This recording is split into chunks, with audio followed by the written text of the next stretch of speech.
कहानी अक्ल बड़ी या बहस। एक समय की बात है। शांतिपुर नाम के गांव में दो व्यक्ति रहते थे, विक्रम और हरिदास। विक्रम पढ़ा लिखा था, लेकिन उसे हर बात पर बहस करने की आदत थी। चाहे कोई भी विषय हो, वह सामने वाले को गलत साबित करने में लग जाता था। उसे लगता था कि जो बहस जीत गया वही सबसे बुद्धिमान है। दूसरी ओर हरिदास अधिक पढ़ा लिखा नहीं था, लेकिन बहुत समझदार था। वह कम बोलता, पहले सबकी बात ध्यान से सुनता और फिर ऐसा उपाय बताता जिससे समस्या सचमुच हल हो जाती। इसी कारण गांव के लोग उसका बहुत सम्मान करते थे। एक दिन चौपाल पर विक्रम ने ऊंची आवाज में कहा, लोग हरिदास को बुद्धिमान कहते हैं, जबकि वह कभी बहस ही नहीं करता। हरिदास मुस्कुराकर बोला, मैं बहस से नहीं, बेकार की बहस से बचता हूँ। विक्रम हंसते हुए बोला, जिसके पास जवाब नहीं होता वही ऐसा कहता है। दोनों की बात गांव के मुखिया तक पहुंची। उन्होंने कहा, तुम दोनों में फैसला बहस से नहीं, काम से होगा। इसी बीच गांव में भयंकर सूखा पड़ गया। तालाब सूख गए, कुओं का पानी कम होने लगा और खेतों में दरारें पड़ गईं। यदि जल्दी पानी का इंतजाम नहीं होता तो पूरी फसल नष्ट हो जाती। मुखिया ने कहा, जिसकी बुद्धि गांव को इस संकट से बचा लेगी वही सच्चा विजेता होगा।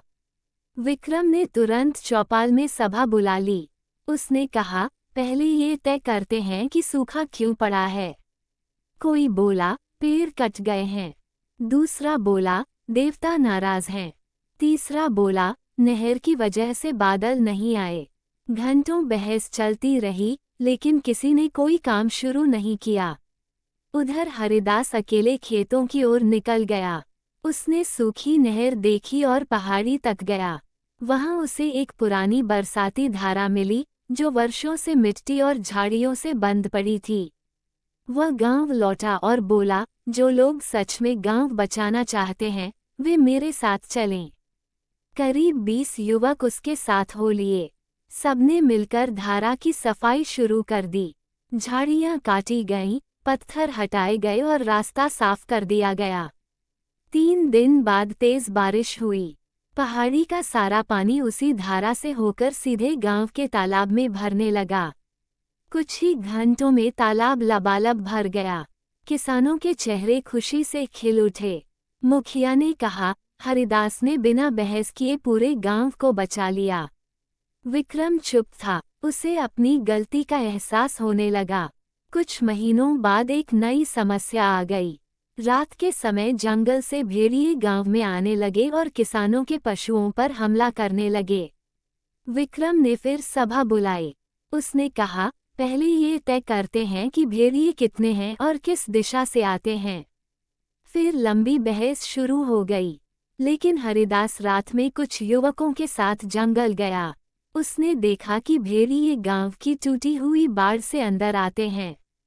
अगले ही दिन उसने मजबूत कांटेदार बाड़ बनवाई, रात में मशालें जलवाईं और पहरे की व्यवस्था कर दी। जब भेड़िए आए तो आग और पहरेदारों को देखकर डर गए और वापस जंगल लौट गए। उसके बाद वे कभी गांव नहीं आए। अब विक्रम पूरी तरह समझ चुका था कि केवल बहस करने से कोई समस्या हल नहीं होती। वो हरिदास के पास गया और बोला, मित्र, मुझे माफ कर दो। मैं समझता था कि बहस जीतना ही सबसे बड़ी जीत है, लेकिन आज जाना कि असली जीत समस्या का समाधान करने में है। हरिदास मुस्कुराकर बोला, बहस तब तक अच्छी है जब तक वह सही रास्ता दिखाए, लेकिन जो बहस केवल अहंकार बढ़ाए और समय बर्बाद करे, उसका कोई लाभ नहीं। कुछ समय बाद राजा उस गांव में आए। उन्होंने गांव की खुशहाली देखकर कारण पूछा। मुखिया ने पूरी घटना सुनाई। राजा ने हरिदास को सम्मानित करते हुए कहा, जिस व्यक्ति की बुद्धि लोगों का जीवन आसान बना दे, वही सच्चा ज्ञानी होता है। फिर उन्होंने विक्रम से पूछा, तुमने क्या सीखा? विक्रम ने सिर झुकाकर उत्तर दिया, महाराज, मैंने सीखा है कि बहस जीतने वाला हमेशा बुद्धिमान नहीं होता। जो अपनी अक्ल से लोगों की समस्या हल कर दे, वही सबसे बड़ा विजेता होता है। उस दिन के बाद विक्रम बदल गया। अब वह पहले लोगों की बात ध्यान से सुनता, फिर सोच समझकर अपनी राय देता। गांव में झगड़े कम हो गए और लोग मिलजुल कर हर कठिनाई का समाधान करने लगे। तभी से गांव के बुजुर्ग बच्चों को ये कहानी सुनाकर कहते हैं, अक्ल बड़ी या बहस, और फिर मुस्कुराकर बताते हैं, बहस नहीं, अक्ल बड़ी होती है। क्योंकि बहस केवल शब्दों की जीत दिलाती है, लेकिन अक्ल जीवन की हर लड़ाई जिता देती है। शिक्षा, अनावश्यक बहस समय और ऊर्जा की बर्बादी है। सच्ची बुद्धिमानी वही है जो समस्या का समाधान करे और लोगों का भला करे। @सुनील सिंघग्र चैनल को सब्सक्राइब करें, वीडियो को लाइक करें और शेयर करें। वीडियो देखने के लिए धन्यवाद।